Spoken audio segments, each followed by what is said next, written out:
నేను చాలా కాలం నుంచి గమనిస్తున్నాను. ఒక నిజాయితీపరుడైనటువంటి ఒక ప్రధానమంత్రికి ఈ రాష్ట్రంలో జరుగుతున్నటువంటి అవమానాలు, చంద్రబాబు నాయుడు గారి యొక్క వైఖరి మీద అవగాహన ఉన్నటువంటి వ్యక్తిగా ఏం జరగబోతుంది రాష్ట్రంలో ముందస్తుగా ముందు రాబోయేటువంటి రోజుల్లో ఒక స్పష్టమైనటువంటి అంచనాతోటే ఆ రోజు ప్రధానమంత్రి ఈ రాష్ట్రానికి మీరు పిలిపించి రాష్ట్రం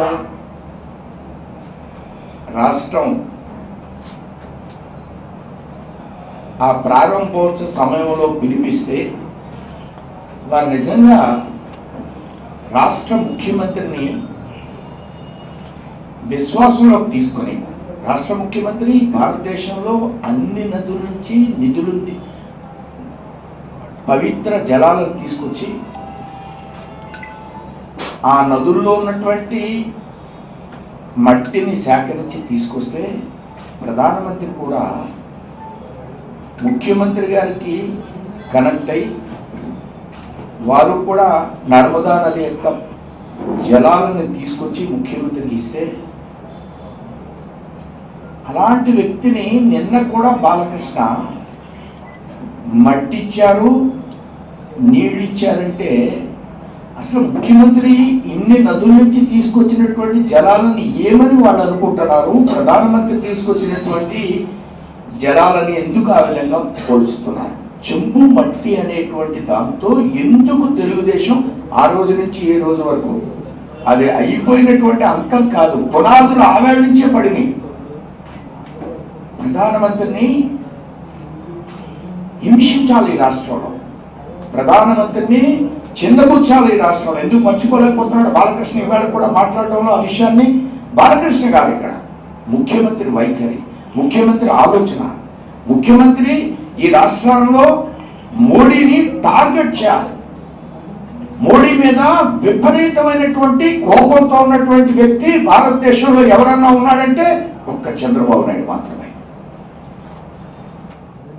ఈ రాష్ట్రానికి నేను వస్తే అరెస్ట్ చేస్తాను, హైదరాబాద్ వస్తే అరెస్ట్ చేస్తానన్న వ్యక్తి ప్రజలు 282 సీట్లు ఇస్తే తట్టుకోలేనటువంటి భావజాలమే ఇవాళ ఈ రాష్ట్రంలో ఉన్నటువంటి ఉద్యమం. చంద్రబాబు నాయుడు చేసినటువంటి నిన్న 30 కోట్ల రూపాయలు ఏ విధంగా ఖర్చు పెడతారండి? ఈవెంట్ మేనేజ్మెంట్ చేస్తారా రాష్ట్ర వ్యాప్తంగా? ఎమ్మెల్యే లేని చోట్ల కూడా ఈవెంట్ మేనేజ్మెంట్ మీకు అలవాటు అయిపోయింది. పుస్తకాలకి ఈవెంట్ మేనేజ్మెంట్ అలవాటు అయిపోయింది. ఇందులో కూడా ఎంత వస్తుంది? 30 కోట్లు నిజంగా ఖర్చు అయిందా? ఏం ఖర్చు అయింది? ఈ ఈవెంట్ మేనేజ్మెంట్కి మళ్ళీ ఎంత వెనక్కి వస్తుంది? భారతీయ జనతా పార్టీ తప్పకుండా మీరు చేసేటువంటి అవినీతిని నేను మొట్టమొదటి చెప్తున్నాను. చెట్టు నీరు మీద అవినీతి జరుగుతుంది ఈ రాష్ట్రంలో. ప్రతి విషయాన్ని మీ ద్వారా నేను ప్రస్తావిస్తున్నాను అనేకమైన సందర్భాల్లో.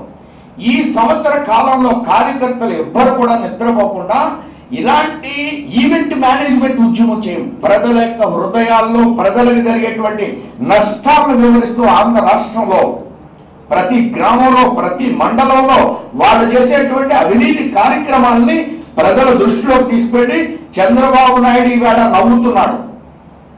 మోడీని విమర్శిస్తే చంద్రబాబు నాయుడు నవ్వుతున్నాడు. కానీ చంద్రబాబు నాయుడు ఈ సంవత్సర కాలంలో ఏ విధమైనటువంటి చుక్కలు భారతీయ జనతా పార్టీ చూపిస్తుందో ఆయన గమనించాలి.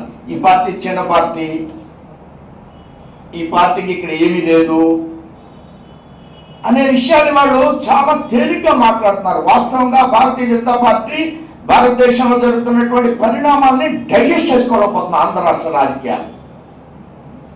భారతదేశంలో అనేకమైన రాష్ట్రాల్లో భారతీయ జనతా పార్టీ అధికారంలోకి వస్తే ఆంధ్రాలో కూడా బీజేపీ అధికారంలోకి వస్తుందా? కర్ణాటకలో కూడా వచ్చేస్తుందేమో, తెలుగు వాళ్ళందరినీ కలిసేయడం.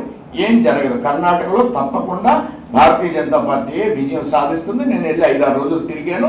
ప్రజలు ఎవరో కూడా తెలుగు ప్రజలు వాళ్ళు చక్కగా వాళ్ళ కన్నడ వాళ్ళతో కలిసి అక్కడ బతుకుతున్నారు.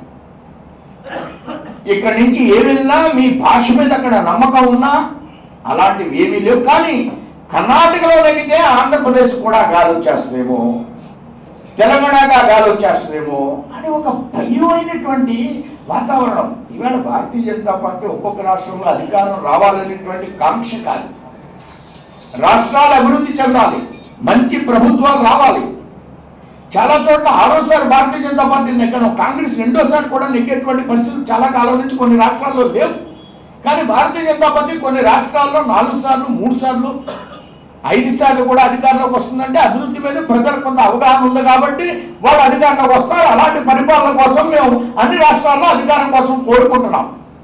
మా కోసం కాదు, ఎవరో ముఖ్యమంత్రులు చేయాలనేటువంటి ఆలోచన కాదు.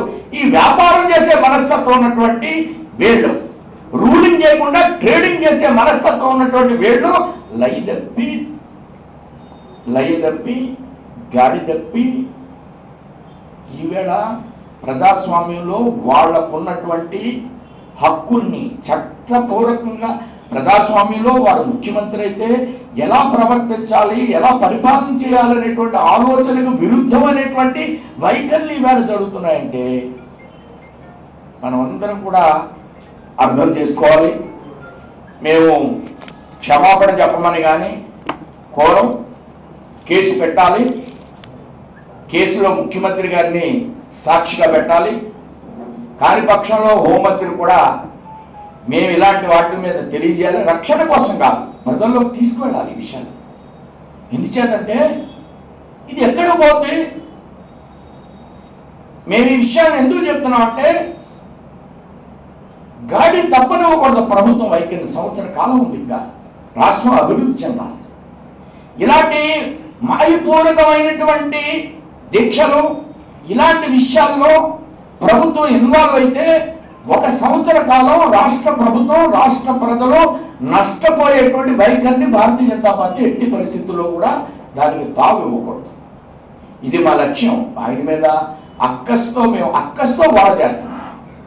ఇదంతా కూడా అక్కస్, తెలుగుదేశం అక్కస్. నేను ఎందుకు చెప్తున్నానంటే వారిని పిలిపించి వారు వేదిక మీద ఉన్న సందర్భంలో ఆవేళ పిలిపించిన సందర్భంలో ఆయన ప్రత్యేక హోదా అడగలేదుగా మీరే అసెంబ్లీలో ప్రత్యేక హోదా ఏమిటండి?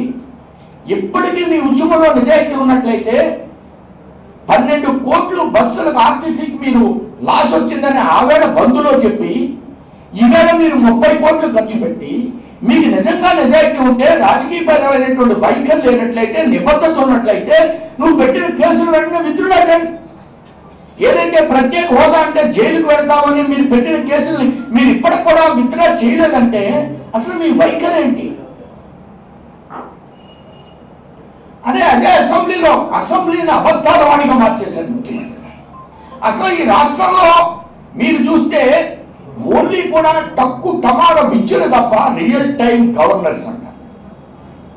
రియల్ టైం గవర్నర్స్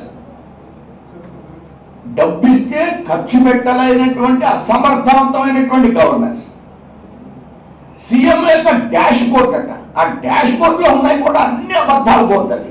ఏం చేయాలంటే నేను ఫీల్డ్లోకి వెళ్ళి పరిశీలన చేస్తే డాష్ బోర్డ్ లో 99% రిజల్ట్ ఉంది, కిందేమో 30% కూడా లేదు.